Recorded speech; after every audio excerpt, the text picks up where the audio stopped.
Hello there, everybody. Welcome to Respawn Aim Fire, the Kick-Ass Urban Game podcast from Affable Idiots. I'm one of your host, Adam. My nephew got the role, or excuse me, my niece got the role as the Wicked Witch of the West in the Wizard of Oz play that she's doing in elementary school. Fuck Congratulations to yeah. her. Ooh. And the first voice we heard there was Chad. You are the Jeff Goldblum from Wicked, Michael Ennis. If I go see your niece in this play and she doesn't get to sing Defying Gravity, I'm walking out. Well, it's Give me Wizard of Oz, 0 not stars. Wicked. So Yeah, but if I go to see the remaster, then I'm not gonna want to see the original. Okay. that's true. Very true. Also with us, Alex. His favorite person from that movie was a flying monkey, Cosina. I don't even for a second I was like, what movie are you talking about? Oh yeah, the Wizard of Oz. Wizard of Oz. I'm excited to be back. It's I mean, it's not actually been that long since I was last on the podcast, but there is a lot to talk about, even though I haven't necessarily played all the games in the world since my last appearance on the show. There's quite a bit to discuss, debrief on in terms of some podcasts that you guys may or may not have done without me since last time. I'm excited to get into it. We also have Joel. I think he'd probably be the Tin Man because he's the coolest. Campos. I'm the coolest. That's it. also, Chad, you gotta do something with that background. If that's where you're gonna be podcasting from now on, I know you just moved. Well. This room is like the least priority room of all. Like, I'll show you. Like, the floor in here is just a fucking minefield. Everything else is just important to get up and running. You could just hang a Sex Dungeon X on the wall and call it a day. All right, let's do it. Here we go. Quote unquote strip club in Chad's background over there. You catch us live on twitch.tv/RespawnAimFire Monday evenings at 8:30 Eastern Time. YouTube podcast services Wednesdays at 9 a.m. Eastern Time. A little bit of housekeeping, folks. Oh, by the way, make sure to leave a 5-star review, subscribe on YouTube, leave a comment, all that good stuff. Engagement matters in these trying times. Unless you're listening, if wherever you're listening if it's out of 6 stars, do 6-star review. Like, don't just do 5 stars because that's what we said. Like, do whatever the most amount of stars is. You have to. Your podcast service does. You have to click on the secret option on your podcast service to enable 6-star mode. Now, just a heads up, when you enable that mode, like, your entire reality, your perception of life around you might get a little bit weird. You might start seeing things in like hyper advanced levels of frame rate, which is going to inherently seem weird because we don't see the world around us in frame rate unless we're playing a video game. But I can assure you, it's all okay. Just turn on that option so you can give us 6 stars and be on your way. I'm also curious. If you're listening to us, go ahead, if you're listening to us on the Nintendo Music app, you have to collect all the 5 stars first, and then that unlocks Luigi, and then you play as Luigi to find the 6th star, and then once you get the 6th star, then you can give it to us. Yeah, it's really nice of Mr. Nintendo. They've been adding the entire backlog of the show on there. It's really nice of them, honestly. Joel, do you have a diatribe, or can I get on with the rest of the show? Oh, you can go ahead. Thank you. Housekeeping. Dredge is your barf game for the month of October. Back on accomplishment of Respawn and Friends. So we're playing Dredge. If you want to play that along with us, talk to us about it. Be on the show. That's all cool. Dredge, play it. It's a spooky time game. After Dark, episode 9, featuring Manly Brian, is available for early access on Patreon. Best episode of all time, by the way. Here's what I'll say. I know you love it when one of us takes the wheel and goes on a diatribe, but I got to take the wheel. Because let me tell you, I listened to this episode. I wasn't on this episode. I listened to it after the fact. Genuinely great episode. Genuinely go and listen to this episode in particular. I know it's a little weird for me to be so exuberant about an episode I wasn't even on, but like the boys knocked it out of the park on this episode. However, there is something I want to address. Manly Brian, aka Brian Bridges, had a segment early on in the podcast in which he talked about me, the man, the mystery, the legend that is Cozy Bear. And a lot of time on the podcast was spent talking about my trophy earning habits, about how I earn just platinum trophies at a factory-like pace. I'm quite sad to report, and this is not me poo-pooing Brian's research. This is not me being like, oh, he didn't really properly do his homework. This is me, if anything, being incredibly ashamed of myself. I'm sad to report that in 2025, I've only earned 4 platinum trophies. Wow. And this is going to segue. Are you okay? This is going to segue into a miniature segment from Cozy. Chad, hit the theme song. This is Cozy. It's still not KKK. Can you guess the 4 platinum trophies that I've earned so far this year? I'm going to give you a hint. They're all games that I've talked about on this podcast at some point. I know it's not Power Wash Simulator. It's not Power Wash Simulator. You hated That's that off. game. You can strike that from the record. One of the games is a game that we played as part of Barf, however. Takes place from a first-person perspective like Power Wash Simulator, but it's not Power Wash Simulator. I can't remember what the fuck we played. Adam, you have any guesses? I literally don't remember what we played. And that is it for Does this Cookie Clicker impromptu- have a platinum? It does have a platinum, but I've not yet earned the platinum in Cookie Clicker. That is, unfortunately, all the time that we have for this impromptu segment from Cozy. The 4 games are Citizen Sleeper Star Wars Vector, the sequel to Citizen Sleeper that released at the top of the year. Crisis Remastered, which we played as a Barf game earlier in the year. 3D Dot Game Heroes, which is on ye old PlayStation 3. It took me quite a bit of grinding. I actually beat that game in 2024, but it took me some extra grinding to actually get the platinum in that one. And Lost Records Bloom and Rage, which I was not able to get the platinum in right away because I had to finish episode 2 when that finally released a couple of months later. But yeah, I have to date 289 platinum trophies on psnprofiles.com, but I only earned 4 this year. It's times have changed. Working on video games, working on podcasts, running social community management, and also getting a lot back into Nintendo consoles, getting a lot into the Nintendo Switch 2 will distract you from the grind of earning platinum trophies, unfortunately. All right, very good. On to sentence 2 of the document. Cozy appeared on the Story Motors podcast to talk even more about Metroid Prime 4. Cozy, talk again. I will keep my digression in this one much shorter. Mr. Hawks and the crew from the Story Motors podcast invited me on once again, and I decided, you know what?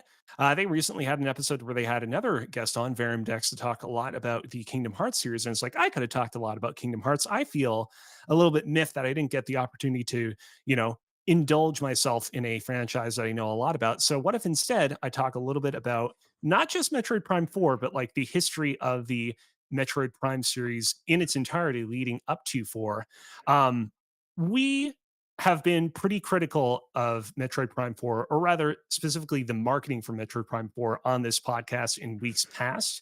And while I didn't shy away from my criticisms of the way that this game has been marketed on this particular episode, I tried to keep things a little bit more positive, a little bit more upbeat, a little bit more hopeful about what we can expect out of Metroid Prime 4. So if you want to hear me wax poetic about the Metroid Prime series and you don't want a, more dour conversation like we've had more recently on this show, definitely go and give that episode a listen. All right. And then voting, these are all about Cozy. And then voting has begun for our individual backlog Barf games. So basically at the end of the year for November, December, we don't have a normal backlog accomplishment Respawn and Friends game. You pick what we need to play from the last year for Game of the Year consideration. Cozy's poll is live first right now, I believe. He's asking you to vote between the following indie titles: The Alters, Monster Train 2, Despelote, and Dispatch. So you can go to patreon.com/respawninfire, be able to vote on what Cozy should play for Game of the Year consideration. I see Brian Bridges has already commented. Backlog that isn't out yet, he says. And people will know that The Alters is currently in the thumbnail. lead. They're currently looking at the thumbnail for the Rafter Dark episode made by yours truly. I want the record to be known. When I made this thumbnail, I had not yet listened to the episode, so I just heard Brian is on this episode, and they talked about toilet graveyards. So I'm like, great, Brian is Skibbity Toilet. I'm just gonna keep it simple. Oh man, very good stuff. All right, so moving on to our main quest, our only story for the day, because we play a lot of video games, but I thought this would be interesting for old chatters over here. Final Fantasy VII Part 3 details emerge from Vicky Blake at IGN. Final Fantasy VII Remake Part 3 co-director. How do you say this so I don't say it wrong, Chad? Hold on, I'm scrolling back up. Haiku Hamaguchi, maybe? Hamaguchi is correct. Naoki, maybe? Hamaguchi has assured fans that the team working on the highly anticipated final installment is, quote, striking a balance between keeping the story moving and tightening the pacing. Asked if he agreed with the feedback that certain sections in Final Fantasy VII Rebirth felt a little long, he disagreed, saying, regarding time management in certain sections, especially in FF7 Rebirth, I honestly don't believe that they were longer than necessary. That said, Hamaguchi is mindful of criticism, adding, as we work on the conclusion to the trilogy, we are striking a balance on how the story arcs are told and spread out as to ensure that the game feels a bit more concise. There's also another story about if they're going to change the combat or make it turn-based, and he was like, yeah, that's up to the director. We'll see what happens. But stuff about Final Fantasy VII Part 3's, it's coming out, Chad. Are you excited? I know you like these games, apparently. Yummy. I don't Yummy, agree that Chad's got the Chad in his tummy. Good callback. I don't agree that the Rebirth sections felt a little long. If anything, I felt like all the Rebirth stuff like didn't drag. I felt like that didn't drag as much as the first one did, because there were parts of the first one, like the fucking claw machine, not machine, but the tractors with the claws on them. You gotta like move them to get across that little gap in the stupid fucking section in the sector slums. Anyway, I felt like Rebirth was much better paced, although Rebirth did take me like double the time to platinum that the first one did. So I mean, if they're making it a little bit shorter, I'm okay with that. That's the Actually, thing. technically, I still haven't platinumed the second one because I haven't beat every mission on hard yet.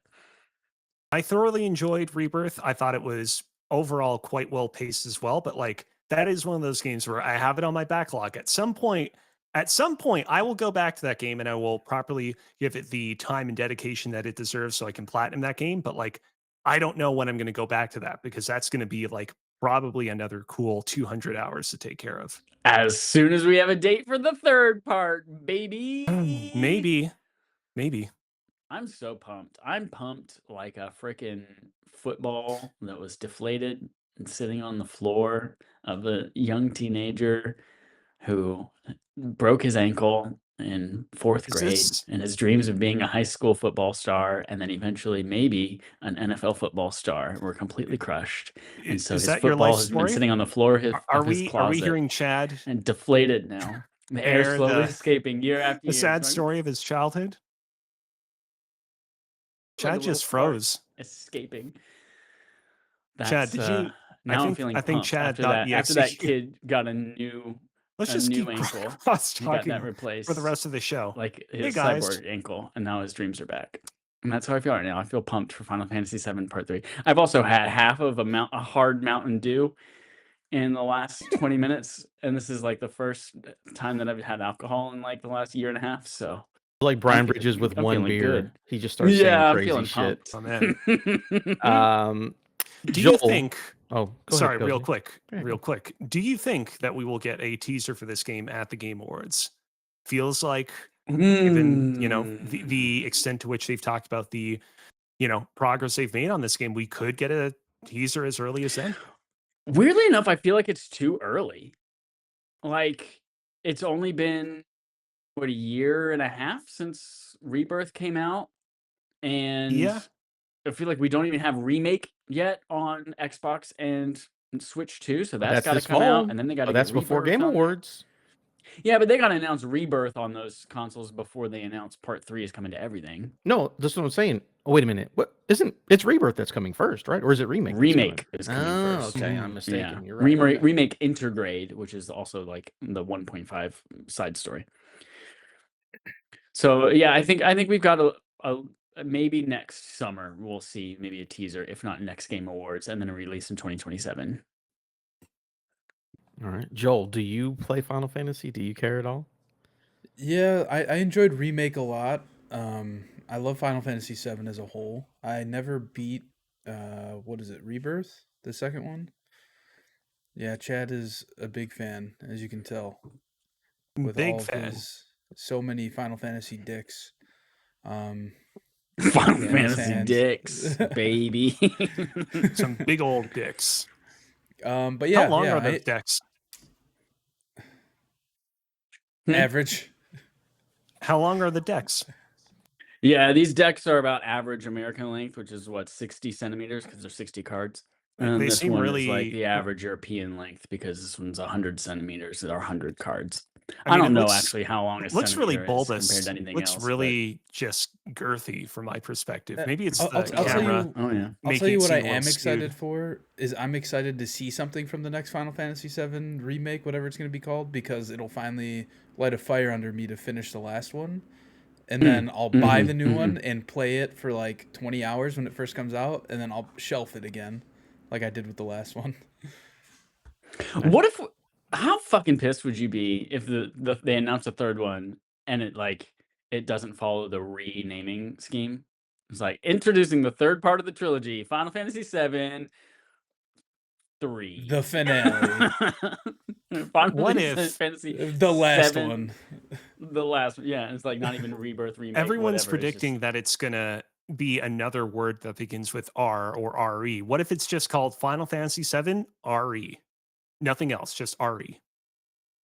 Remake, and it's a crossover with Leon And Kennedy and There Resident Evil. There's years of like discussion, debate on whether or not it's pronounced RE or Re or Ray, like the musical note, and nobody can agree on it. How many beers has Cozy had? Because it feels like a couple. Legitimately, I had the most white person dinner today. I had chicken fingers. I had unflavored white rice. I didn't make any of this, by the way. I didn't make any of this. I would have made my rice a lot more flavorful. I had like tortillas that came from a Canadian brand that's literally called No Name. Hold on. I was already questioning you. Not even Heinz ketchup, dude, but just like another Heinz. This is batshit crazy. Another non. This is crazy. Heinz ketchup brand and Hellman's mayonnaise. Were these was everything in the tortilla? Was the tortilla holding, or was it just like tortilla on the side, like a Chipotle thing?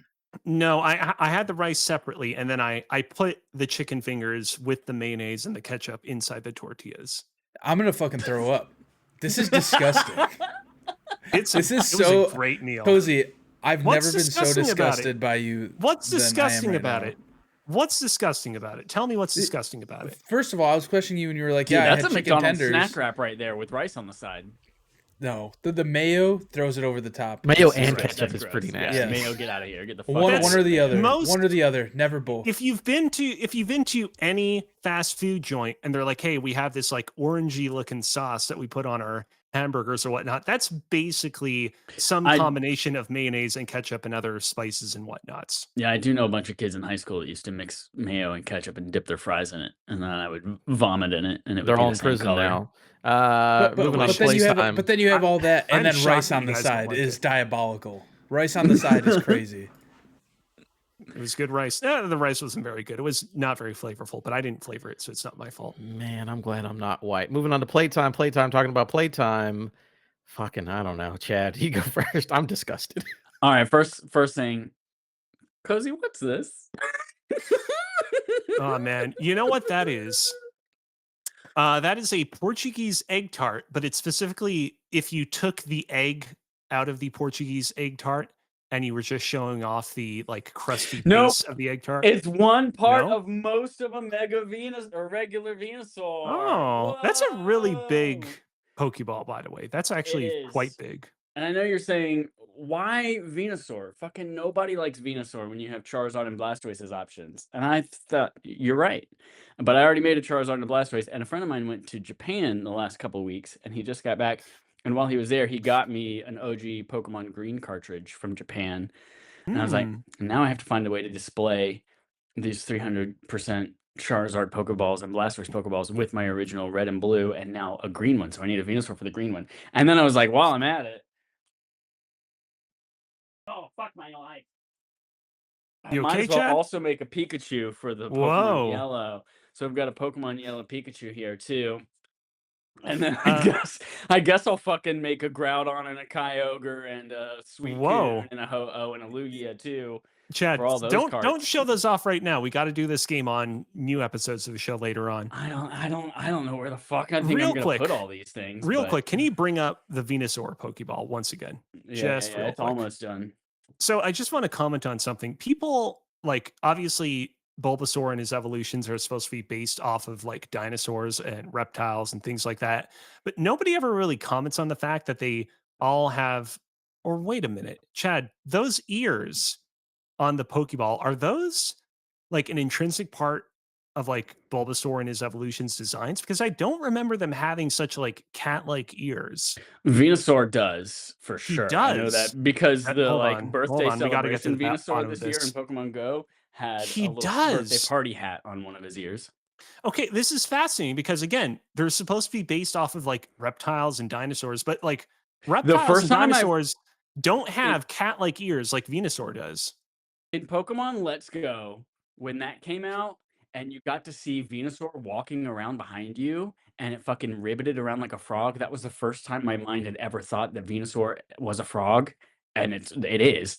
And my mind was blown. I was like, holy fucking shit, that's a frog. I didn't even think This about it, but it is is. fascinating. Adam, do you have any thoughts on the fact that Venusaur has cat-like ears, even though he's supposed to be based off of a frog/dinosaur? Chad, what games you been playing, bud? So speaking This is of, the breakthrough of the century. Somebody needs to write about this. Go ahead, Chad. I've been playing Pizza. Pizza came out this week, and that's Pokemon Legends Z-A, PZA Pizza. I've been playing that on my new modded Nintendo Switch 2. Whoa, what? They released a sexy white variant? No. Extreme Rate just came out with their Nintendo Switch 2 shells and just replaced the shells of it. I saw that. And shit. Texted it to Chad immediately. Yeah. I had been Googling them, and they've had like coming soon this shit for so long. And now that it's finally here, it's so sexy. It's so sexy. It's so sexy. I did fuck up one of the Joy-Cons and accidentally ripped the connector for the HD Rumble motor off the left Joy-Con off the PCB. And so I had to order another replacement Joy-Con on eBay and do it again. But it's great. It's great. Fucking love it. So then I'm playing on it, Pokemon Legends ZA. And let me tell you, I am just as hooked as I was on Pokemon Legends Arceus. I think the stat that I had for Arceus was I played it for 40 hours in the first week that it was available. So it was a full-time job on top of my already full-time job that I played. And right now, I have 17 hours and 31 minutes into this game, which came out on Thursday. So I got to put some time in. But I am playing this game. I am having so much fun with this game. Who cares if it looks like poo-poo, if every part of the city looks identical, so it's really difficult to be like, oh my gosh, I saw a Riley over on a roof somewhere, and I can't remember where it was, or I saw a Dratini, an Alpha Dratini somewhere, and now I can't remember which fucking rooftop it was because all the rooftops look exactly the same. But I'm having a good old time, and I think what I love most about it is, one, they completely changed the battle system for this game from previous games, even the Legends series. And it is very much a real-time, you are, speaking of Final Fantasy, it's kind of like the Final Fantasy VII Remake, where you are switching between Pokemon on the fly. Everything is cooldown based rather than having PP, which is power points, I believe is what it's called. So rather than having a limited number of uses, you can only use it once there's like a cooldown to it. But also what's really interesting is that because of the real-time aspect of this battle system, it also changes the way a lot of especially stat-based moves work. Like, for instance, paralysis in traditional Pokemon games, there's just a chance that the Pokemon won't attack on its turn. But in this one, it just makes your Pokemon a little bit slower. And same with like putting something to sleep, just like makes it drowsy and doesn't like actually make it stop. Most of the time, it's weird. It takes a little bit of time to get used to. It also makes sense why the Pokemon who are traded into this game from Pokemon Home can't be traded back out, just because the game just functions so differently, and the fact that the Pokemon don't have natures, abilities, that they usually have in other games as well. When abilities are like they're intrinsic things, like, hey, you can, every time that something comes into the battlefield, you can read its weakness or something like that. This Pokemon levitates. This Pokemon's water moves gain more power when it's weaker, etc. Yeah. Things that I love about this game outside of the battle system. One, the alphas are back, baby. Woo! Best thing to ever happen to Pokemon was alphas in Pokemon Legends Arceus. And these are specific enraged versions of these Pokemon that are larger than the normal ones. They have the red eyes too, and they also are stronger. And so you know when you catch an alpha, that's going to be like the best version of this thing that you can get. and they're back, and I am catching them left and right, and I am evolving them and mega evolving them, because basically, not all of them, but basically all Pokemon in this thing have some kind of mega evolution ability.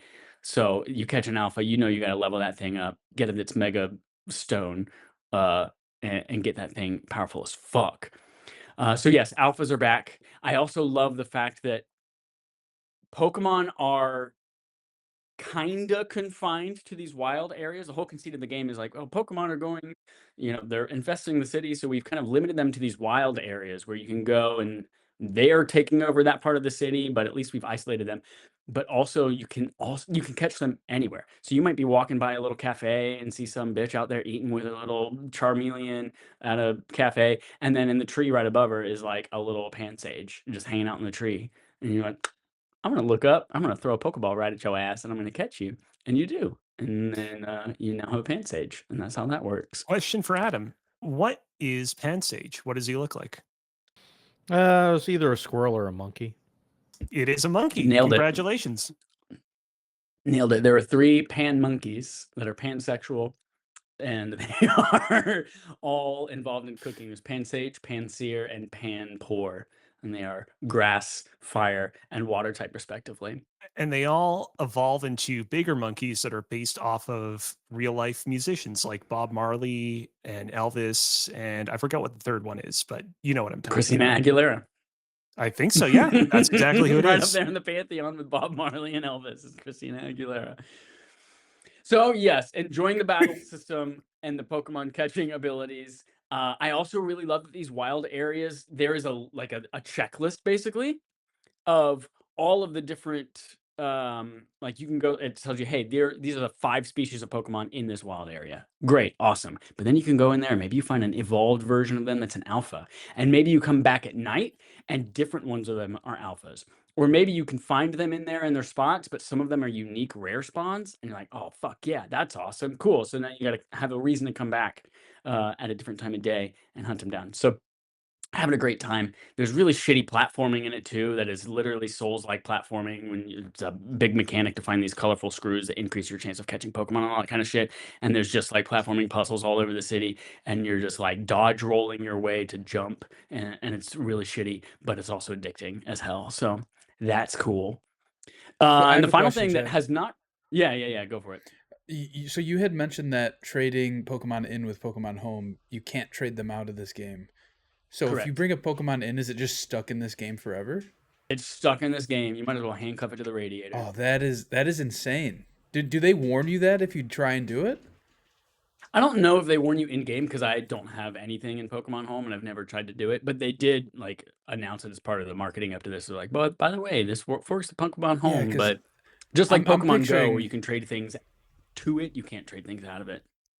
I'm just picturing like little Timmy booting this up and bringing his, whatever Groudon over from a different game, and then it's just stuck in this game forever. Well, little Timmy doesn't have a Groudon that he got on Game Boy Advance that then he traded to his Nintendo 3DS, that then he put into the Pokemon Bank, that then moved from the Pokemon Bank to the Pokemon Home, that then is in Pokemon Home, that he's moving to this. No, little Timmy he's got Pokemon Sword and Shield, and that's it, and maybe Mystery Dungeon.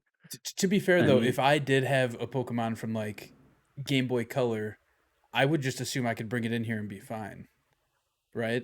Like, I wouldn't be Googling, am I going to be able to pull my Pokemon out of this game if I bring it in? I would just assume by Game Boy Color, you mean like the 3DS re-releases of those games? Yeah, sure. I mean, anything really. I'm just because you could actually.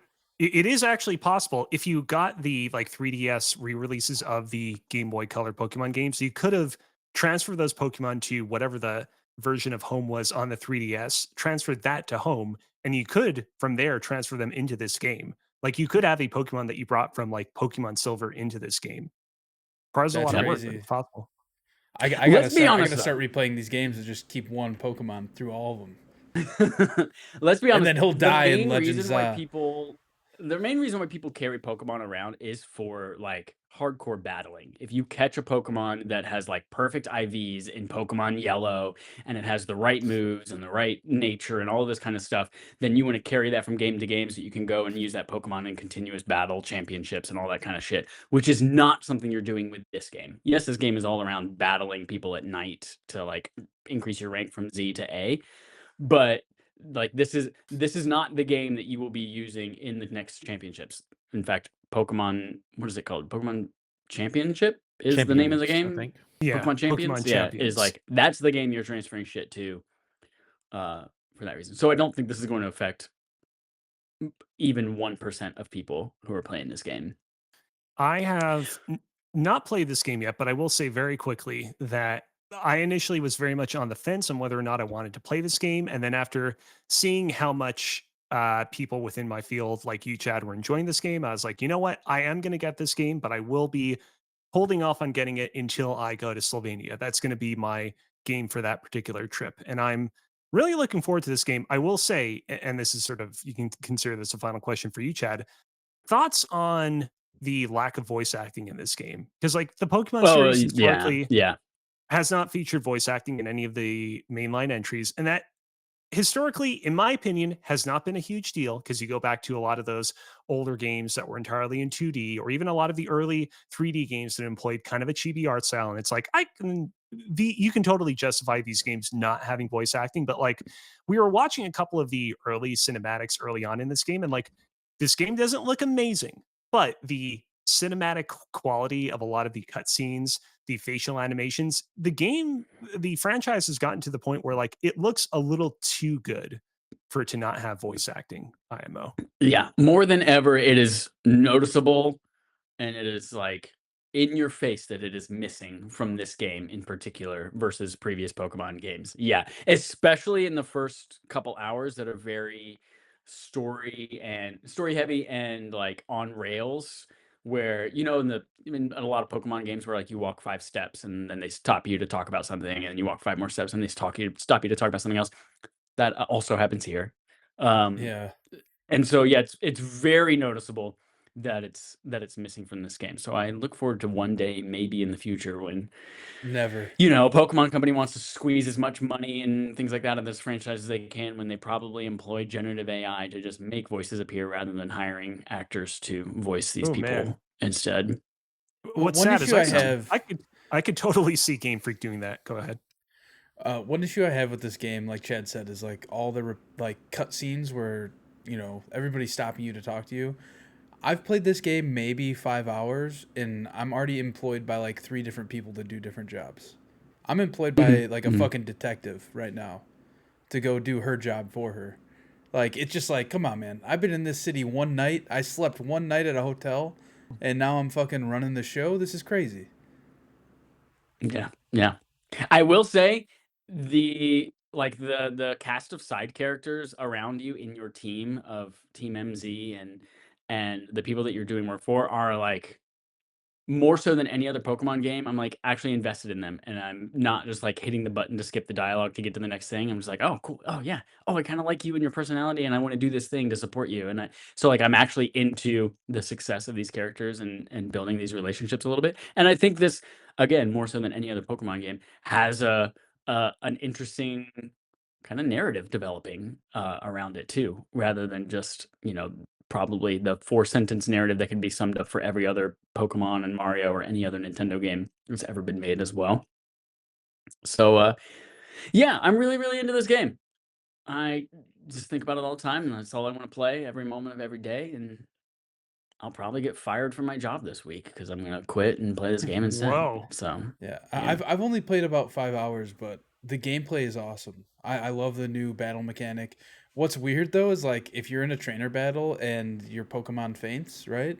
And you don't put one out right away, the other person's Pokemon just starts attacking you, which is like it's like a very weird uncanny valley thing where it's like in real Pokemon world, I don't think they would be doing this, right? Like there would be like some sort of code. I don't know. Did you see that episode, the very first episode of the Pokemon anime, when all those fucking Spearow attacking Ash and Pikachu and Ash, but were they commanded to do so?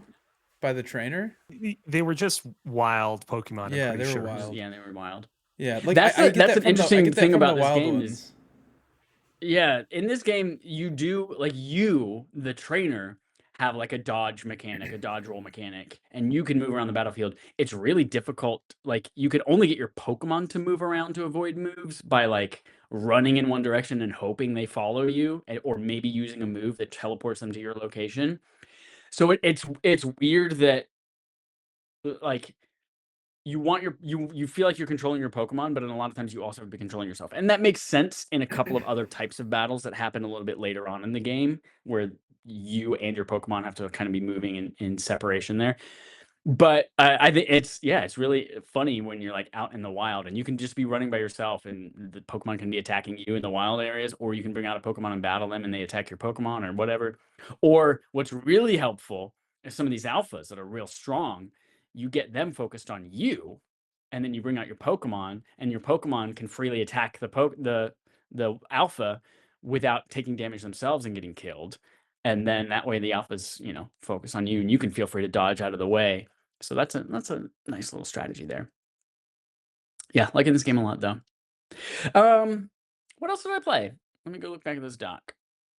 What else did Chad play? Snake. I'm a slithery snake. Silk Song. More Silk Song. I have gotten to the final boss of the final ending. There's a snake in Silk Song? No, but SS is it's also the Nazis, but SS is also a snake. I'm a snake. I'm a slithery snake. Yeah, I got to the final boss of the final ending in Silk Song. I assume we'll see after I beat it whether there's more to it. I'm at 99% completion of the game, as far as like collectibles and items go as well. I'm missing one spool fragment, and I've like loaded up 2 different. Here's all the spool fragment locations and gone through all of them, and they're just not there for me because I think I got them all. I don't know. I must be missing something. Anyway, but that game fucking slaps ass. It's so good. But I have like for the last 4 or 5 nights in a row, I've had to make the conscious choice of, do I beat that final boss or do I just play more Pokemon ZA? And so far every single night it's been Pokemon ZA. Chad, I got something in my hand that begins with an S. Can you guess what dildo. It is? Close. It's actually a slippery dildo. Skeleton. Oh, skeleton. Love it. What's his name? You'll have to find out next time. There is one last thing here. GF is the movie Good Fortune. And I don't suggest anyone go see this movie. It's like fine at best, but it's a movie directed and written by Aziz Ansari, starring Aziz Ansari and Keanu Reeves and Seth Rogen. And it's a Freaky Friday type movie. And Keanu Reeves plays a guardian angel who's in charge of stopping people from texting and driving to save their life. And the reason I'm bringing this up here specifically is because holy shit, Cozy, if you grow your hair out a little bit more and you trim your beard a little bit closer to the skin, you could be Keanu Reeves. Because in this movie, all I saw was Cozy instead of Keanu playing this guardian angel. And it's fucking I could probably uncanny. replicate the hair pretty well. I can't get the eyes. Keanu has very distinctive eyes that I don't think anyone in the world quite can replicate, unfortunately. Can you take your glasses off real quick? Because he doesn't have glasses in the movie. I just got to see. Take the glasses off and then go, yeah. Holy shit, he's the one. Squint just a little bit. Yeah. There you go. Now say, that's him. Yeah. I don't know if that's squinting or if his eyes are just closed. Whoa. Yeah, I'm thinking I'm Wait, back. hold on 1 second. Holy hold shit. on. Are you Hold pulling on. up All a right, trailer? Cozy, go ahead. Go ahead. Yeah, I'm thinking I'm back. What are some more quotes? We got to do some more quotes. Hold on. I'm looking at more quotes. What are we? Make sure to nobody else close is your saying eyes when you anything. do it too. Oh no, I'm just zooming in on Cozy for his Oh, you audition. did. Oh, for the gotcha. thing. Okay. Hold on I'm a not second. watching the stream. Do a whoa again. Hold on. My eyesight is really bad. I actually can't see the screen in front of me. Hold on. Also, I don't know any give of us these quotes. what it did he seems say like at the it's Game Awards? What did he say at the Game Awards? You're Oh, breathtaking. you're I'm on- breathtaking. You're breathtaking. Do your You know, breathtaking. I'll just finish with that. You're breathtaking. You're breathtaking. There we go. That's good. Not bad. Not bad. Yeah, I'm Fucking on a nailed it. website Nailed it. called brainyquote.com because I wanted to look up like just random quotes from Keanu Reeves, but it seems like all the quotes from Keanu Reeves on this website are either AI generated or they're like just like random like interview quotes from him. Close, you can put your glasses back on. You can put your glasses back on. Yeah. He's just hovering them above his face. It's great. Thank you very much, Cozy. Hold on a second. Speaking of Cozy, I'll read to you. Sorry, real quick. Here are like a couple of these quotes on brainyquote.com from Keanu Reeves. I'm not handsome or sexy. Of course, it's not like I am hopeless. Is that from a movie or is that just like an interview? That has to be an interview. That is not a thing he's ever said in a movie ever. Here's another quote. Energy can't be created or destroyed, and energy flows. It must be in a direction with some kind of internal, emotive, spiritual direction. It must have some effect somewhere. That might be Matrix 2. Maybe. I feel like he doesn't talk a lot in that movie, though. Anyways, let's get back on track. Yeah, we're going to you, Cozy. You can put your glasses on, stop pretending to be that man, and just tell us what games you played. Yes, give me just a moment. So I didn't play Pokemon Legends ZA this past week, but I did play another Pokemon game by the name of, yes, you guessed it, Pokemon Go. However, and unfortunately, you can't really see it very well on screen right now because of the glare. A big change came to Pokemon Go this past week, which is that they finally raised the level cap. When Pokemon Go originally launched a decade ago, the level cap was 40, and then they raised it to 50. And the way it worked is that once you got to level 40, in addition to having to earn a whole lot of experience points to progress up the next 10 levels, you also had to complete a bunch of miniature objectives like completing X amount of raid battles, getting X amount of great throws in a row, etc., things of that nature. And now they've raised the level cap all the way up to 80, and they've made it so that once you get to 40, 41, 42, you don't need to do any of those special objectives, but you do need to do them when you get to 70 and beyond. And I was very surprised because I managed to get all the way up to level 46. And we knew that with the increase in the level cap in this game that they were going to be reworking the amount of experience required to progress levels in the game, which meant that people were going to jump several levels after the update. I thought I'm at level 46. I'll probably jump to, I don't know, like 50, 56, maybe even like low 60s. I jumped all the way to level 70, which was honestly pretty shocking. So close, because your boy's at 69, baby. 69. Right now, I'm just a little over 1 million experience points away from level 71. I do have to complete a couple of extra objectives. I need to get 999 nice throws, and I need to catch 100 Pokemon in a single day.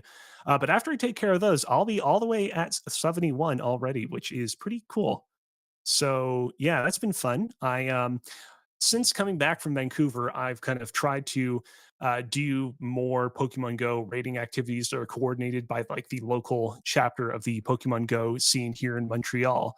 And we participated a lot in the Mega Rayquaza raid day. Let me tell you, if you want to feel like a freaking dork out and about in the daylight, group up together online with a bunch of other people that are raiding Mega Rayquaza in Pokemon Go and just walk through the streets of downtown Montreal battling that green dragon in Pokemon Go. Because you are going to, the entire time, people are like, quels sont tous ces gars sur les téléphones? Who are all these people on their telephones? People were surprised and nonplussed and shocked and very, very, very much kind of taking the piss out of us.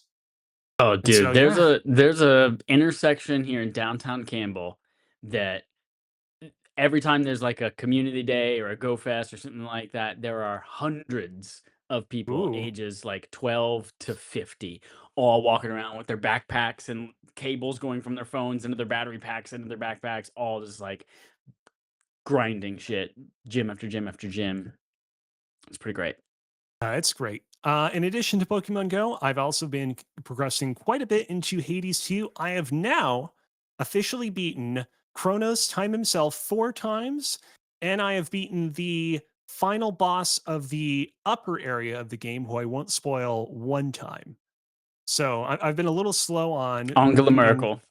Yeah, Angela Merkel, the previous German prime chancellor, well-known character from Greek mythology.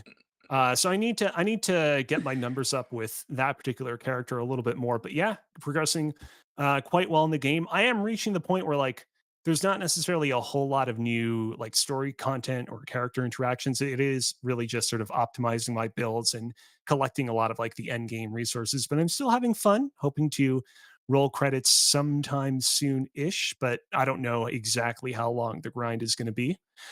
Final game that I played over the course of this past week, me and the crew from one of the secret discords got together. This is the same secret discord that plays a lot of multiplayer games together with me, and we played the demo for Crash Out Crew, which is Cock. the COC. new COC, the new multiplayer game from Aggro Crab, which is of course the same developer behind Another Crab's Treasure and the co-developer of Peak, which obviously has been a big hit this year. Crash Out Crew, if you're not familiar with this game, you're seeing footage of it on screen right now, is a multiplayer game in which all your characters are driving forklifts around, and you together have to cooperatively kind of match the Call of Duty. Match the Call of Duty. What a weird way of describing your duties as a forklift person. You got orders that are given to you in a factory, and you got to fulfill those orders, which means traveling back and forth through the labyrinthian factory that you work in to bring crates of chickens or eggs or fruits or bees or beehives over to the other end of the factory. Bees? That is one of the things that you got to transport in this game. And let me tell you, those bees, they're really upset. They get real angry if you jostle their cage a little bit too much. You bump into too many things, you crash into players too often, and you'll get dizzy, and your forklift will go temporarily out of control. Well, because you don't get dizzy, you crash out. That's right. That's correct. Adam nailed it.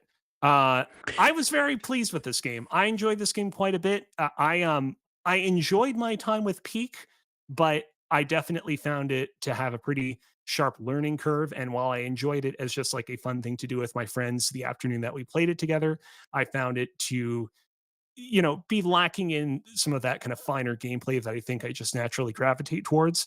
This game has some fine ass gameplay. As much as it is easy to, as Adam said, crash out and lose control of your forklift, the feel of driving your forklift around this game's arenas and coordinating and cooperating with other people, it reminded me a lot of Overcooked, but a little bit less chaotic, at least in the capacity in which the game was available for this demo.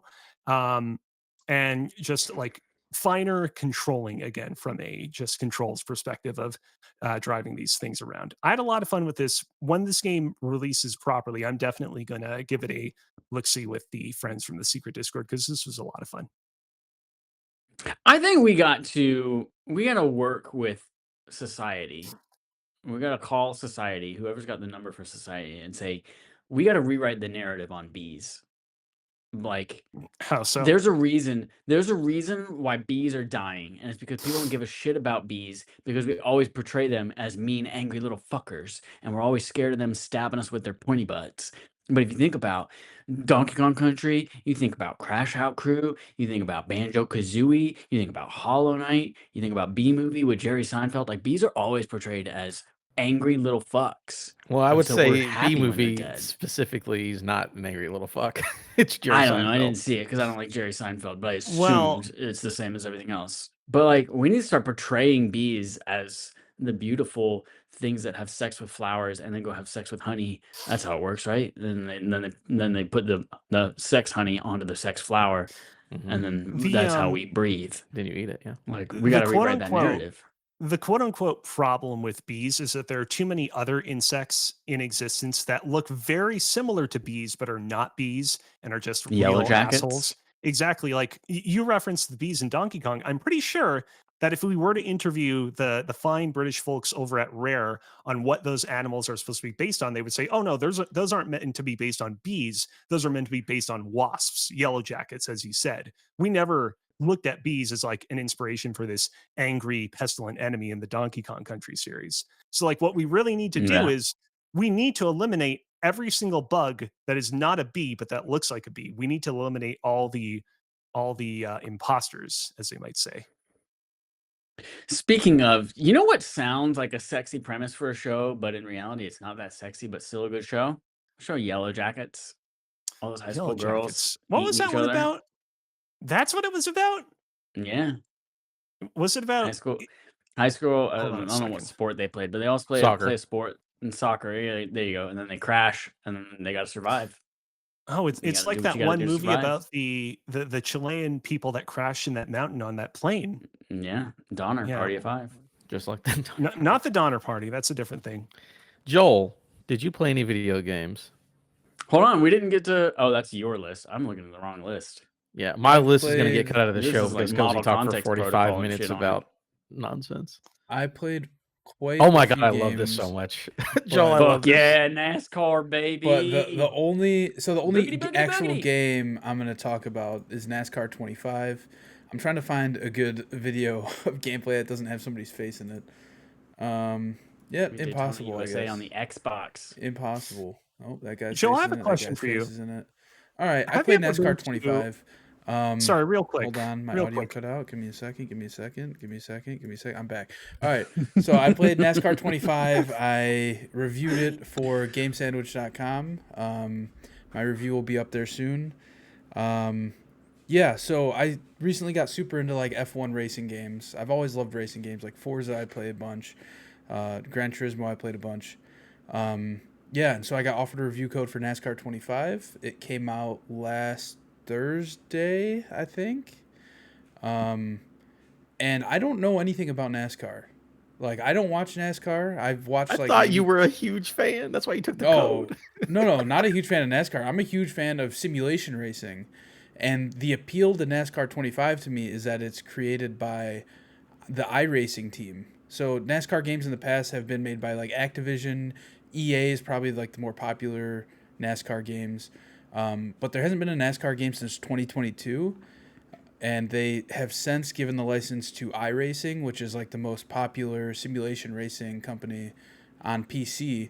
And so yeah, they made this game, and it's good. I would say it's not great. There's a lot of stuff that I think needs to be tweaked or fixed. Like for instance, damage is a big deal for me. Like if you're playing a simulation racing game, you'd expect the damage to reflect that as much. Like wear and tear is like pretty simulation like, right? Like if you race for 60 laps, you know, you're going to lose wear on your tires and start spinning out when you're turning and stuff.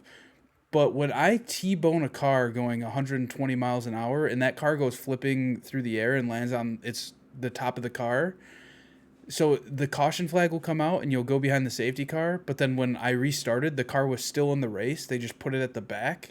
So, I T-boned this car going 120 miles an hour. It flipped in the air. That car should be like retired from this race completely. Like there's no way, there's no coming back from that. You know what I mean? So yeah, it's weird stuff like that. The graphics they're good.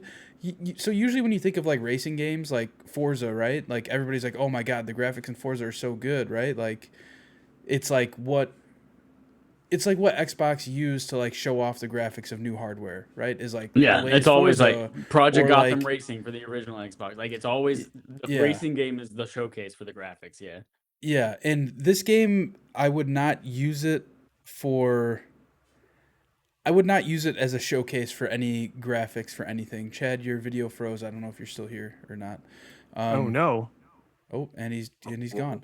But yeah, anyway, yeah, I would not use this to showcase graphics for anything.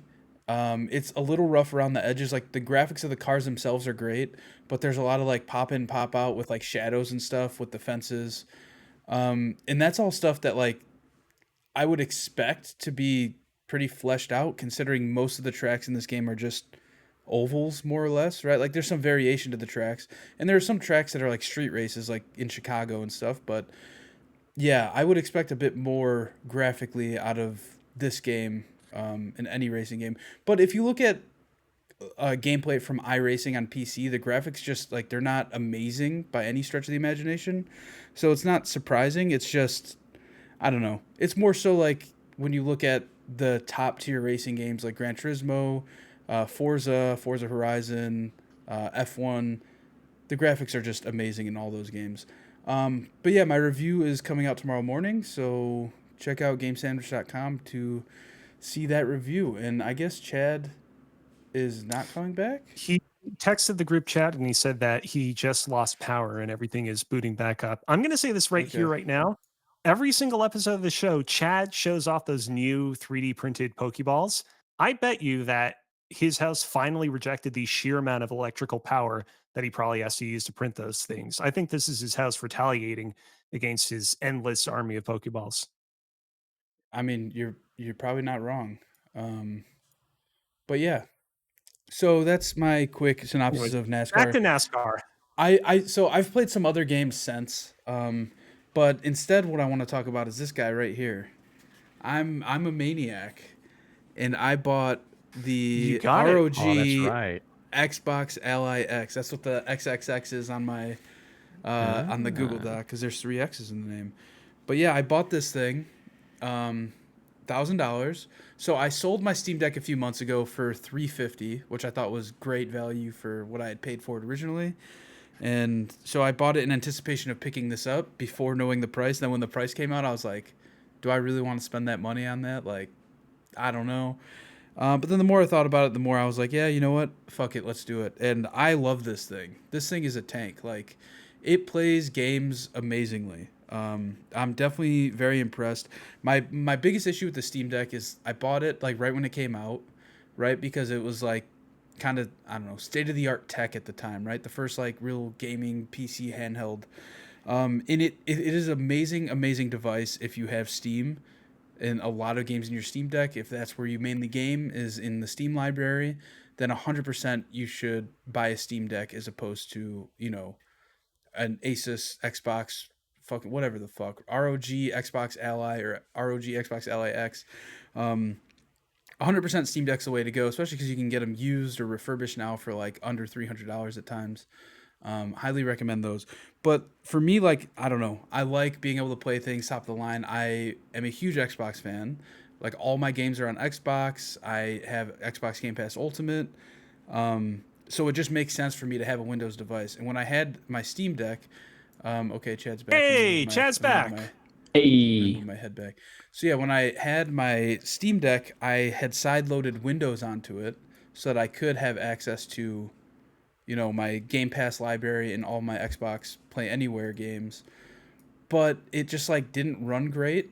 Like it would run great for like a week at a time, and then out of nowhere, like I would boot up my Steam Deck and it just like would be like, what OS do you want to boot into? Because it would be separate. You can't boot into both at the same time. And I'd be like, yeah, Windows. And I would do that and be like, nope, sorry, bud. You're only booting into Steam OS now. So then I'd have to like go into like the system settings and like Google a bunch, like what thing do I have to change? I never remember what it is because it happens like once a month. And yeah, so it just was really frustrating. So now that I have, you know, the ROG Xbox Ally X, like I just love that I can play all of my Steam games on this thing. I could play all of my Xbox Game Pass games, all of my Xbox Play Anywhere games, and like that's the whole thing online right now. Is people are like, oh, but it doesn't actually play your Xbox games. It's like, yeah, I don't think anybody ever said it did. It's just that it has Xbox in the name, so people are just assuming that it could play all the Xbox games, which I mean that is a nightmare for Xbox. But at the same time, they're saying a fucking Fire Stick is an Xbox that can't play all your Xbox games, but nobody was complaining when that happened. I mean, also most Xbox games are also on PC anyways, so I don't really know what you would be missing. That's well, the issue people are the issue that people are having is like if you buy a game on your Xbox, it doesn't guarantee that you can play it on this, right? Like you might still have to rebuy that game on the Xbox ROG Ally, but if that game is Xbox, especially a third-party game, right? Yes and no, but because there's a lot of third-party games that are also Xbox Play Anywhere. So, like, if you buy it on Xbox, you also own it on the Xbox app for PC. So, like, going forward, that's something I'm going to be looking at when I'm thinking of buying a game is, like, where do I want to buy it? Do I want to buy it on my Xbox and, you know, be tied to only playing that on my Xbox? Or I want to play it on my PC or ROG Xbox Ally X as well? Because then I could buy Xbox Play Anywhere if it has that feature and then own it on both, essentially. But yeah, this thing is great. It definitely still has like quirkiness to it. Yeah, I don't know. The dumbed down version of Windows that runs everything through the Xbox app, I think is great, but it still has flaws. Like for instance, like if you go to my apps, it shows all of my apps I have installed in terms of like Epic Games Launcher, Steam, Battle.net, GOG, Ubisoft Connect. It shows everything except for the EA app. For some reason, it's not in there. So to open the EA app, I have to like go to this like little sidebar and then scroll down to the EA app and do it. And that's kind of an issue as well, because all my games that I download in EA, for instance, I downloaded Skate, I downloaded Madden, because those are included, Madden's included with Game Pass, Skate's free, but it doesn't show up under my games. So every time I want to open those games right now, anything in EA, I have to open the EA app and then open the game. So I expect that to be something that... Can you clarify if is it any EA game? Like if I buy an EA game on Steam, or if EA's game is part of Game Pass, does that just not show up in the Steam app or the Xbox app? I have to go to the EA app on. It's no, only games you download through the EA app. Okay, so, gotcha. So if you download on the other stores, you wouldn't need to, but if you download it through the EA app, you have to. Exactly. And the reason I downloaded them through the EA app is because with Game Pass on PC, you have to download it through the EA app. It doesn't just download from like the Xbox app natively. So yeah, there's definitely weird stuff like that. I know, Chad, your one big thing with like the Steam Deck was like, if you wanted to play Windows games ever, you don't want to have to go to desktop mode and fucking, I don't know, watch an hour-long tutorial on you got to transfer these certain files over to an SD card. You got to take the SD card out, put it in your computer. Oh, what? Whoa. Did he just review, guys? No, he's dead.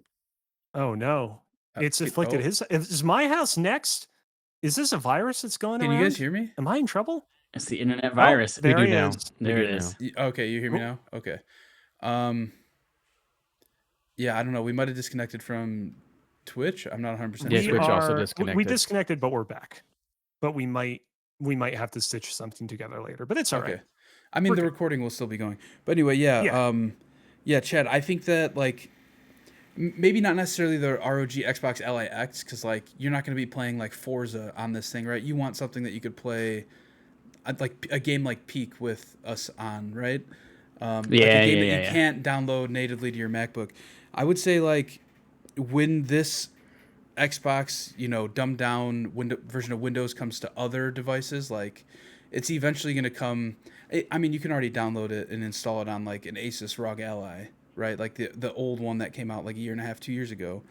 But when it officially comes out, I would say that that's probably the way to go. Like if you're just looking to play like indie Steam games that you can't download on your Mac, I would say that's the way to go. Because like in this thing, I've gone to the desktop mode with the full Windows one time, and that was just when I got it, and I was following a tutorial on how to make sure I have every driver installed that I need. Like I wanted to make sure this thing was completely up to date before I start like downloading games and playing them. But yeah, I think this thing's it's definitely a great piece of hardware. I also think $1,000 is overpriced for this for sure. I don't know. I'm excited for the future of like PC handhelds in general, and I think that this is a huge step in the right direction. It's just a matter of them fine-tuning this Xbox all-in-one experience. It seems a little bit rushed, if I'm being honest, but yeah, it's only going to get better from here. But yeah, I love this thing. I downloaded a bunch of games. I was playing... I might have missed this when my power went out, but do you notice a significant improvement in performance over the Steam Deck? Yeah, 100%. For instance, I've been playing Forza Horizon 5 on this thing, like the last 2 nights, and it runs amazing. I'm getting 60 frames steady, like no stuttering, nothing. I'm playing on high graphics, which is pretty crazy, at 1080p. And when I tried to play this game at all on my Steam Deck, it was impossible. Like the fan was like blowing insanely loud. And granted, like I'm not the kind of person that's going to go in and like tweak all the settings, go into the desktop mode and see like what settings should I be changing to play this kind of thing. But like on my PC, yeah, I would do that. But like on a handheld, it's impossible, right? The screen's so small. It's like, what am I clicking on? I don't know. But yeah, I've been playing Forza Horizon 5. I was playing Assassin's Creed Valhalla the other day, 60 frames on high settings. It's just like an amazing device. So yeah, I played Halo Infinite, Tape to Tape. Shout out Matt. We both love Tape to Tape. That's a Steam indie game. I downloaded Peak. I still got to try that out. But yeah, it's definitely an amazing device. And I think that the software, the dumbed down version of Windows, is going to be a key to the future for handheld gaming, unless Steam does something crazy. crazily different than what they're currently doing with Linux. Very good, very good. All right, thank you, Joel. I'll blast through mine because it's fine. Battlefield 6. Me and Joel played a lot of Battlefield 6. Battlefield 6, good as fuck. It feels like, hey, remember when you played Battlefield 3 and 4 and that was like the only game you played? I sure do. Thank you for bringing back the feeling. I appreciate it. EA, having a good time. So, I beat the single player, Joel. It's very fine. I only did it to get the fucking costumes and shit. Yeah, I'm like, I just need these costumes. I don't care about the story at all. Not only did I beat it, Adam, I got all the achievements and all of the collectibles. I was gonna say I'm not going back to those fucking dog tags. Madman. Let me tell you what I don't care about. I watched a video as I went through the game, the whole campaign. So, but yeah, that game's amazing. The other night, me and some friends booted it up and we put on in-game chat. In-game chat, all it means in Battlefield is like your squad, right? So like you and your 3 friends you're playing with, and we turned on like, I forget what the setting's called, but it's like real world setting. So it's proximity chat. So like you can hear like if Kenny was on my left, I could hear him. It sounded like he was talking in my ear, right? But then as soon as he goes like 50 feet away from me, it sounds like he's talking to me through a walkie-talkie. And that walkie-talkie is like all like muffled and stuff. It was a great time. But man, does in-game voice chat sound like poop in most games now. It doesn't make sense. So how can party chat sound so crystal clear and then you go to in-game chat and it's like, I don't even know who I'm talking to anymore. You sound like a different human being. Look, when someone else has solved the problem, you don't have to worry about it. But yeah, no, we've had fun with that, together playing again with randoms. It's been a ton of fun blowing shit up, getting back to it. Oh man, here's the problem. What's the problem? I don't remember what any of these things mean. I also played Crash Out Crew as well, Cozy. Hell yeah. COC. That was a ton of fun. Yeah. Just like the cocks that you got to transport around in that game. You can just, it's weird because like the eggs in Crash Out Crew are really gigantic. They're really ostrich eggs. And when you splatter them on the floor, they become a major slipping hazard. They do become a big old thing. Yeah. That's why you buy the robot to clean up. BP is Ball X Pit, which is it's a roguelike brick breaker. It's another one of those addiction dopamine games. Sure. Breakout likes. Yeah, it is a breakout game. That's really, really good. That's the thing where I'm like, oh yeah, I see why everyone was obsessed with this demo. And it's a ton of fun, but then it's like I do not give a shit about this town building thing. But I'll keep playing that. It's a good game so far. I reviewed Undusted Letters from the Past. That is a game from Toge Productions, which we all visited there. Undusted? How do you spell it? Undusted. Undusted. Letters from the Past. Like you went and dusted your mantle. But it's undusted. Somebody came back and put dust back on. What it is think of a cozy indie game. We're like, oh, it's lo-fi beats to whatever, but it's power wash mechanics because you're just cleaning a fucking item off and it feels really, really good to do it. And that's the whole video game. So I reviewed that. I gave it an 8 out of 10. It seems like false advertising. The video game. The game's called Undusted, but you spend the entire game dusting things. No, you're undusting them. That's why it's called Undusted. But it's undusted because it's not been dusted yet. Okay. But yeah, that review's up on games. No, that makes no sense. You're literally undusting things. That's why I was on Amazon yesterday, and there's a little cloth that looks similar to the cloth that was just in the screen real quick that we were using. And the cloth on Amazon is like, hey, this is going to clean all your shit real good. And it's like this mesh of nylon. I was like, cool, yeah, I'll add that to my cart for $4. And then like, hey, here's a coupon. It's half off, actually. I was like, fuck yeah, I'll buy one of these cloths for $2 alongside whatever I was buying. And then you get to the cart, and you're so used to everything on Amazon being prime shipping, and this costs $19 to ship this fucking cloth. Whoa. And I said, you sneaky bastards, rough. Get out of my cart right now. I don't want your $2 cloth for $19 shipping. What is this, Bungie? Yeah. No. That's Temu prices. That's how they do that. But no, it's power wash cleaning with indie game lo-fi beat story. So that's a fun one. I also played Peak. So I played both of Acro Crab's multiplayer games in the last little bit. I played that with Secret Discord, and I played the Crash Out Crew with another Secret Discord group. So Secret Discord's all over the place, having fun with these multiplayer games. And the last one is Marvel Cosmic Invasion. Whoa, yeah. You played it. I did. So yeah, Steam Next Fest, basically it's why a lot of this stuff is up here. Marvel Comics Invasion is the Side-scroller beat 'em up where you're playing, Marvel characters. It is from the people who brought us Shredder's Revenge. It's why I've been so excited for it. And the game beats ass. It's a ton of fun.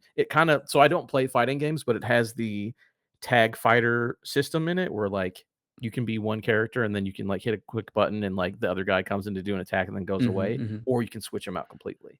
So everyone's managing 2 characters. You can play up to 4 players. So I'm assuming you have up to 8 heroes per mission, if I'm doing my math correctly. But yeah, it's just a ton of fun. Like I love Shredder's Revenge when that came out that year. So yeah, just give me Marvel characters and the weird. This is a beat 'em up, not a fighting game. No, it's a beat 'em up, but it has that tag system like fighting games does. But it's again, if you play Shredder's Revenge, you know what this is. But it's a ton of fun. So the demo is out on Steam. And yeah, let's quickly go through that because we're going long. But speaking of all of that, Chad, I need you to sing my song. Segment from Adam. Got a segment from Adam. There you go. Take it for a ride. Marvel vs. Capcom 2. Oh, I've never actually played those games, so I appreciate you giving that to me. Chad, this week we are playing a little game. I'm taking this from Cozy, and I made it my own thing, but I'm naming it the same thing. This segment is called... I'm going to judge you very, very harshly on how well you're able to emulate me. Go on. We'll see how I survive. The segment is called Voice Actor Trivia. Oh, okay. Ooh. Okay. Taking off of that. So what I have done is I basically have a bunch of trivia questions that point to a voice actor. So every one of these voice actors from animation or video games. And I have 3 clues, and it gets easier as I go along. And I'm basically talking in the first person as the person, the actor, and you have to tell me who the actor is. So I'm going to give you a clue. It's them talking about a game that they're in. And at the end, whoever can guess it correctly gets the point for that person. Great. You guys get 1 guess per clue. And again, these are all voice actors in video games and animation. Joel, anyone who wants to play can play along. All right. Number 1. And again, I wrote these in the first person, so we're going to have fun with this. In one of my earlier voice acting credits, I played a down-on-my-luck character who gets visited by a famous music star. He offers to help me with my swag, providing me with a new and improved vehicle. That man's name is Exhibit, and the game is Pimp My Ride. Who's the famous voice actor whose credit includes Pimp My Ride, the video game? Exhibit. No, it's not Exhibit. That'd be interesting if Exhibit was talking to himself in the third person and mentioned himself, but it is not Exhibit. I can see it. I have to say this just to get out of my brain, but before you mentioned Exhibit and Pimp My Ride, it was Jack Black and Brutal Legend for some reason. So Jack Black. It is not Jack Black. Okay. Joel, you can give me a guess if you want to. Is it Ludacris? It is not Ludacris. Good guess. Here we go. Game number 2. He's there in the shadows. I'm trying to run my criminal enterprise, but he keeps taking out my men. We will never escape this city before he beats my ass. We are trapped inside Arkham City. Pimp My Ride, and then also in Arkham City. Who could this voice actor be? Are we... See, here's the problem. No, never mind. I was going to ask if we can look up not the game, but like the name of the actor in question, but that would be cheating. Can we look up the exact answer? Because I know, or at least I think I know. That's what I was going to say. I was going to look up Kevin Conroy, but I guess it wasn't him. But remember, in the clue, I'm getting my ass beat by him, so it wouldn't be Kevin. I know who I should Mark have said, but I've Hamill. lost. Not Mark Hamill. Okay. Joel, do you have a guess? I got nothing. I haven't. Just played somebody who was either in of those games. Arkham City. Just guess what voice actor is in Arkham City. I don't know. I've never played Arkham City. That's fine. You don't have to guess. Last one. Again, you should be able to get it by this time. I've been at it a long time, honey, more treasure than I can imagine. I just want to settle down with my wife and play Crash Bandicoot. Yeah. It truly is a thieves' end. Nolan What's his North. fucking name? That's Nolan his name. North. Congratulations, Cozy. That is Nolan North. Nolan North. Who did he play in Arkham City? He plays Penguin and Black Penguin. Mask. Oh. Yeah, he's that's me, Nolan North. And he was also in Pimp My Ride, the video game. Very fun. So Cozy has 1 point for guessing Nolan North. All right. Voice actor number 2. I wrote this one a little more grumpy. I can't believe I'm in this stupid game. It's not even real Legos, just some stupid spinoff no more than 3 people will care about in the future. My name is not easy to pronounce, but Cozy will know it. The game is Bionicle.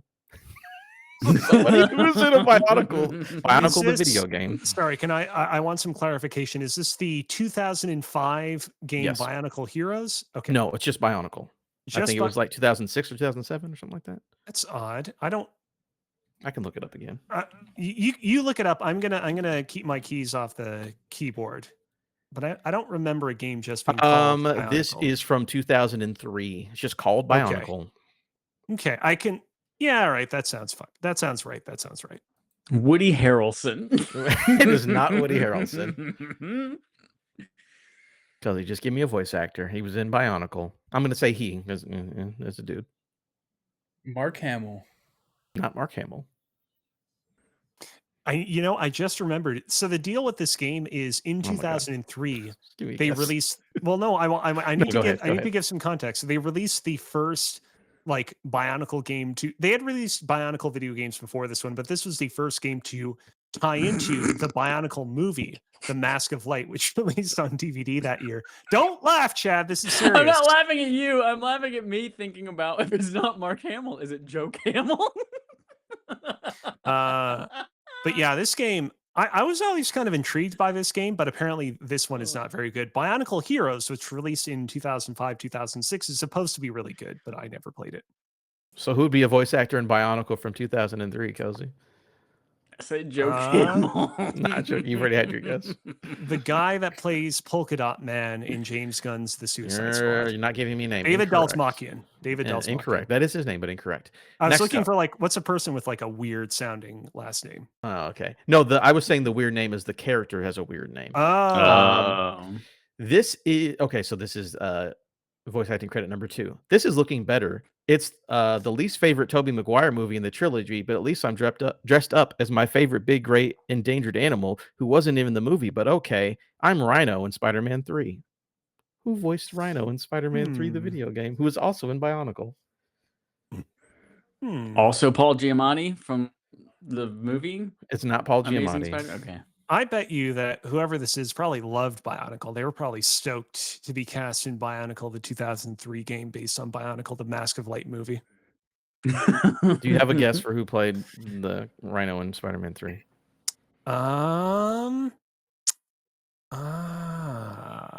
Who is the woman that plays FemShep from Mass Rhymes Effect? with Schmo. Nope. I think I already said it was a he, so it is not the lady who played FemShep. Our last clue. Michael J. Fox. It is not Michael J. Nailed Fox. it. Good pull, dude. Last clue. Listen up, bub. This is a superhero role I can get behind. I've done it on TV, countless games. I'm practically famous for it. I get to pop my blades in Midnight Sun and Marvel Rivals back to back. Time to go berserk. Who could that possibly be? What character could that? It's not Dave Bautista. Fuck. Listen up, Nolan North again. Popping my blades. I wonder who this character could be. Who voices that character? You're gonna say it, and I'm gonna be like, yeah, I've heard that name, but it's not. I'm not great at this game, to be totally honest. You're the one who has voice actor trivia as a segment. I thought you would. Well, no, I do the research, but I'm not. Ah, man. Yeah, give me a guess. That's not Nolan North because Roger Craig Smith. Is it Roger Craig Smith? It is not Roger Craig Smith. Was that still a good guess? Yeah, he does a lot of work. Yeah. The only other male voice actor that comes to mind right now that I know, aside from Joe Camel, is hold on. Is Joe Camel the mascot from Camel Cigarettes? Yes, he's a character from Camel Cigarettes. Yeah. the guy. That quote from The Office where Michael Scott's like, it's subliminal marketing. Every time I see Joe Camel's face, I think it looks like a penis. So then every time I think about cigarettes, I think about wanting a penis or something like that. Oh, God, yes. Is it Troy Baker? No, it's not Troy Baker. It is Steve Blum, the guy who's been Wolverine for 20, 30 years. That's right. Tell that to fucking what's his face from the movies. Oh, yeah. Hugh Jackman, yeah. I'll say Logan. That is the character's name. All right, moving on to number 3. I want to just say, real quick, Roger Craig Smith, in addition to voicing Sonic the Hedgehog, also known for voicing Batman in some of the Batman games and Captain America. So Hashtag not my Sonic. I was on the Jaleel right. White I is was my on the right Sonic. track. Yeah. But it wasn't Stephen Blue. But Steve Bloom has been Wolverine forever. So yeah. All right. Next up, our next actor. Again, writing these in the first person.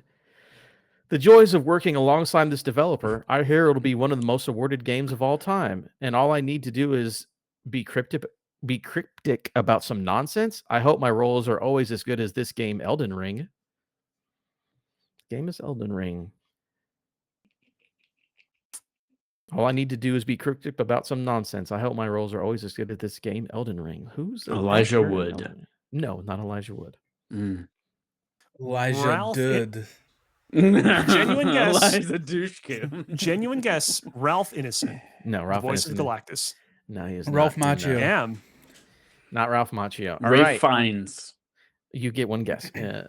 Next up, another Pody Goaty, my agent tells me. Everyone is thirsty for my character. They all say they can fix this emo gal. Ben Starr. Let me, well, not Ben Starr. Everyone tell me they can fix this emo gal. Any respectable outlet gives this game the award. I'm on a run. Thank you, Shadowheart from Baldur's Gate 3. Jennifer English. It is Jennifer English. Yeah, there we go. She was I Elden. Well, look at definitely. Sorry, her. go ahead. No, go ahead. What are you gonna say? I was just gonna say, it definitely helped that I recently looked her up because we did Expedition 33. Yeah. So Here's the thing had her about name. Jennifer English. She literally 3 of her last voice acting credits were Elden Ring, Baldur's Gate 3, and Expedition 33. I'm like, you know how to pick good. Damn, good girl. things. The last clue would have been, how does it keep getting this good? Another banger in my hands, and get this. I can do my normal accent even though I'm supposedly French. Tell Ben Starr to move over. I'm here to claim the awards for Expedition 33. Yeah, it was Jennifer English. Isn't that her thing, Chad, that she sounds English even though she's supposed to be French? Isn't that the whole... According to her Wikipedia, what does Mael sound like? Jennifer English is a British actress. Yeah, she's British. Mael, does she sound French to you, Chad? No, but there's like a weird phenomenon in movies and stage productions and now video games where like things that are period pieces or like set in a foreign country in a different time, like you just by default use British accents. I know, no that's why I what wrote this country it's clue. in, that's what it is. I wrote this clue because you've made that point before that Yeah. she just sounds British even though it's supposed to be French. All right, our last actor that we're going for. Cozy's running away with it, but you guys can still catch up. Clue number 1. What in the hell is it? It's 2002, for God's sake, and we're making games that appear to be aliens but without the license. If the check doesn't clear, I'll start doing what the game says. Run like hell. The game is Run Like Hell, and this is a grumpy person who doesn't want to be in the video game. Who's the actor? Run Like Hell, a game from 2002. There's a J. person Fox. that stands out in my Not Michael mind J. as like Fox. someone who always fucking hates being in the shit that they're in, but I can never remember. Harrison Ford. Not Harrison Ford. Okay. Cozy. Ian McDermott. Not Ian McDermott. By the way, don't do it now because it might give it away, but go look up Run Like Hell when we're done. And the voice cast in that game is insane for a game no one cared about. All right. Clue number 2. Now, this is more my speed. I get to be the big bad guy in a game full of villains. I've already played Darkseid a few times, so why not have fun in this Kim's game as well? I think it's called Lego DC Supervillains, Karen. Mark Hamill. Not Mark Hamill. Joe Camel. Not Joe Camel. Cozy. Greg Miller. Not Greg Miller. He was in that game, I'm pretty sure. He's not Darkseid in that game. That's a pretty big clue. Someone who voiced Darkseid. All right. Anyways, last but not least, the pinnacle of my career. Throughout the countless movie and TV credits, this is still my greatest legacy. I mean, hell, the third game has a 94 on Metacritic, and it shocked Chad. Hand me my 3 green lights. Let's work in the shadows. They call me Sam Fisher from Splinter Cell. I'm telling you the character. Can you tell me? Michael Ironside. It is Michael Ironside. Congratulations, Yeah. Cozy. I was this close. Yeah, I'm sure. This is another instance where I was a little bit lucky because I listened to Roger from Kind of Funny did a review of the Splinter Cell series on Netflix that just recently released. And so I was reminded that it was Michael Ironside from that review that I listened to. Yeah, Michael Ironside, very good classic voice. I will say in the second clue, I talked about him in playing Darkseid. It says, I think it's called DC Supervillains Karen. I looked up who he was married to so I could, because again, it's in the third, he's talking. These are all conversational. What was the first game from the first clue again? Run Like Hell. I think it literally has the cast Like of aliens in Hell. but it game. is a game that nobody ever played, produced by Capcom. That is my segment, Chad. Run Like Hell. The Wall, Pink Floyd. Run Like Hell. 2002 Run Like Hell is video an game is English what we're looking progressive for. rock by Let me Google Run Like Hell game. Yeah, that's what we're looking for. I vaguely remember This does not look hearing familiar about at this all game. to me. Yeah, Lance Henriksen, he's in this one. Clancy Brown, Kevin Michael Richardson. Listen to this Brad name. The Dourif, composer is Enon Zur. That Tom sounds Wilson, like a fucking space villain. Michael Ironside. I There think we it's go. Lance Hendrickson was like, oh yeah, they literally just got the guy from Aliens being a non-Aliens game. That's crazy. Tress McNeil, Corey Burton. Yeah, this game's big cast. Yeah, Wow. it's a garbage game you don't remember. All right, Cozy, it's your turn. All Questions from Cozy, not the KKK. It's the cozy question of the week Brian's that we song do was so good. bi-weekly. God, it That was ends up being about every month because we tend to skip episodes over here and there. All right. We got 17 questions loaded in the docket. Chad, I want you to pick a whole integer number between 1 and 6. 33 divided by 2 is 16 and a half. Rounded That's up still to more- 17. Still more than 6. 17. Gotta go lower. Oh, fuck. 6. Rounded to the nearest high thing is 6. All right, here we go. We chose 6 for you. Adam, choose a number, a whole integer number between 7 and 12. 7. Joel, pick a 13. whole integer. 13. Perfect. Perfecto. All right, here we go. We'll start with Chad's question. What foods do you most closely associate with the month of January? I'm sorry, I'm laughing because clearly, for people that are entirely new to this segment, back in the day, Kind of Funny used to accept like listener writing questions on their podcast, and then they stopped accepting those questions, but I still preserved a bunch of questions that I sent in back in the day. Clearly, what happened with this one was it was the month of January. And so it's like, I'm going to send in a question about what foods you most closely associate with the month of January. I can't believe they never pulled that one. It's completely irrelevant, me asking this randomly in the middle of October. But yeah, what foods do you most closely associate with the month of January? I mean, January sucks is like the biggest depression month for most people. So I don't know, nothing good. Gruel's what I associate with January. It's all these people in the New Year's resolutions to lose weight, and it's the whole 30, and so it's romaine lettuce and champagne, leftover champagne from New Year's Eve. That's it. It's chicken noodle soup. It's leftover foods from Christmas and New Year's. It's water. Yeah, water. More Typically, sugar. you're not drinking a lot of water most other months of the year, but January it's allowed. Joel, do you have any January foods? Yeah, I'm gonna pull from Manly Brian in the chat. He says it's mayo and ketchup on plain white rice.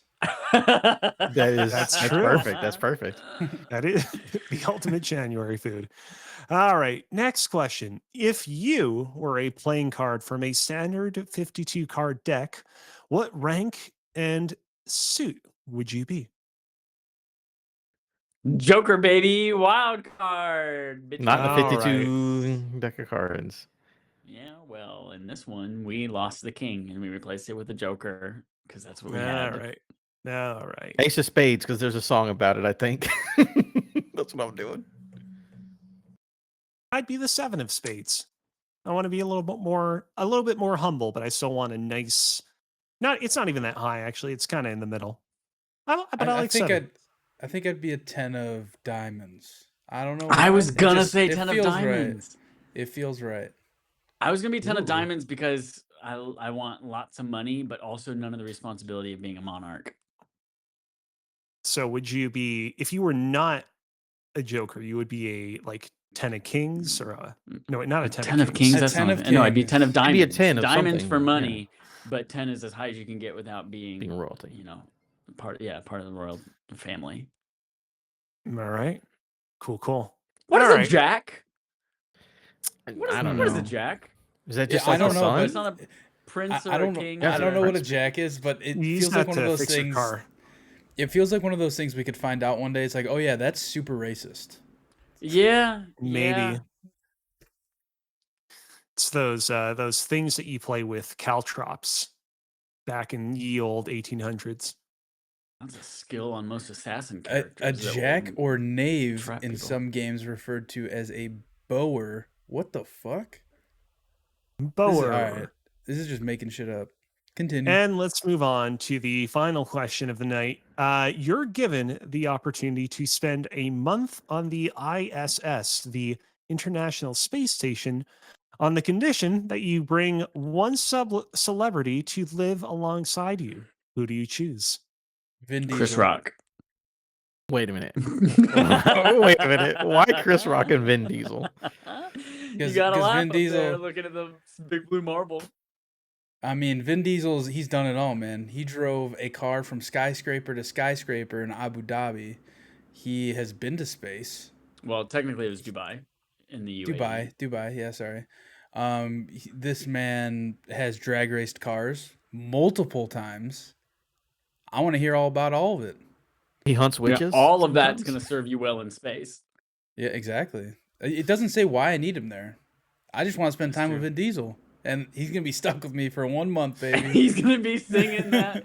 He's going to be singing here's the songs that he released during COVID. Yeah. There is... Like I do. Oh, man. That was a great song. Here's the thing. Joel has like actually some logic to inviting Vin Diesel on him to the space station, because in space, if you spend enough time in space, your face experiences what's known as the Charlie Brown effect, where like it puffs up and becomes, this is actually true. I'm not even making this up. Look up the Charlie Brown effect. Your face becomes all puffy and gross looking. And so like, I don't think it makes sense to bring like a super hot, like supermodel or songstress or someone of that nature with you on the space station. You got to bring, but not after a month. You don't get dissing Charlie Brown like that. You should have said Pigpen. Like he's the accepted ugly one. My point is, you kind of got to bring someone with you that already kind of looks like a meatball, like Vin Diesel. So I know it's kind of unfair that I'm doubling up. But I would go Vin Diesel as well. Also another Vin Diesel.